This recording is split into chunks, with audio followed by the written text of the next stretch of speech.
Hi, thank you for joining me for my Wednesday devotion. I am Kevin Lentz, the pastor of Trinity at Badger Ranch, and I appreciate you taking the time to work through Psalm 2 with me today. It begins with verses 1, 2, and 3. Why do the nations conspire and the peoples plot in vain?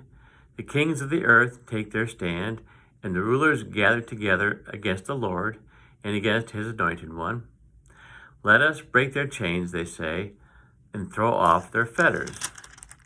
That's where we'll stop for now. We see verses 1, 2, and 3 that the rulers, the kings of this world are, in a sense, being taken to task for thinking they might be greater than God is, simply because they might have authority or power in their land. But when they conspire against the Lord, they're going to go nowhere. And so God is not pleased with them. But it continues, verses 4, 5, and 6. The one enthroned in heaven laughs. The Lord scoffs at them. Then he rebukes them in his anger and terrifies them in his wrath, saying, I have installed my king on Zion, my holy hill. So God's response to these thinking they're so powerful worldly kings, God laughs at them. He mocks them. He knows he is ultimately in charge. And when anybody elevates himself to the place of saying, I'm in charge of everything because I am so powerful in my land, in my nation, they're just lost. They're wrong. That's why they're recognized in verses 1, 2, and 3 about how they rebel against God, but then God, in a sense, rebels against them and saying, you're out of line. I am the Lord, and I have appointed my king. It's a messianic psalm talking about putting Jesus in charge of all of God's creation. And so we give thanks for that fact that God is indeed greater than anyone or anything we know that this world can come up with because God had created all that exists. Verses 7, 8, and 9, I will proclaim the decree of the Lord. He said to me, you are my son. Today I have become your father. Ask of me, and I will make the nations your inheritance, the ends of the earth your possession. You will rule them with an iron scepter. You will dash them to pieces like pottery.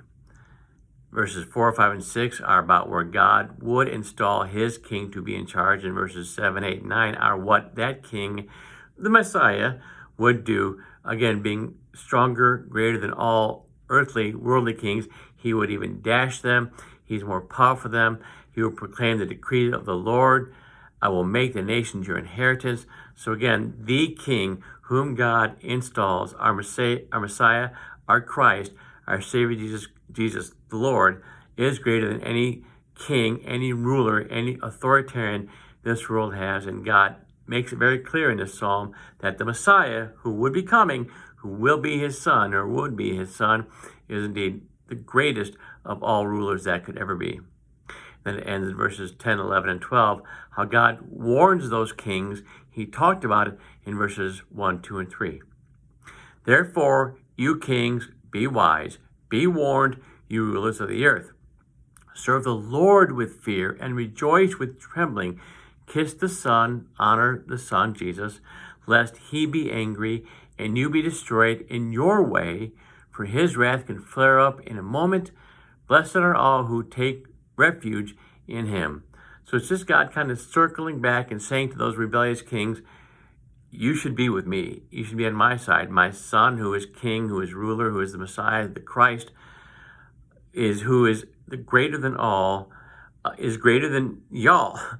And therefore, be warned, know that, and you should get in line with him, knowing just who he is, what he will do for us, how he makes all people the people of God.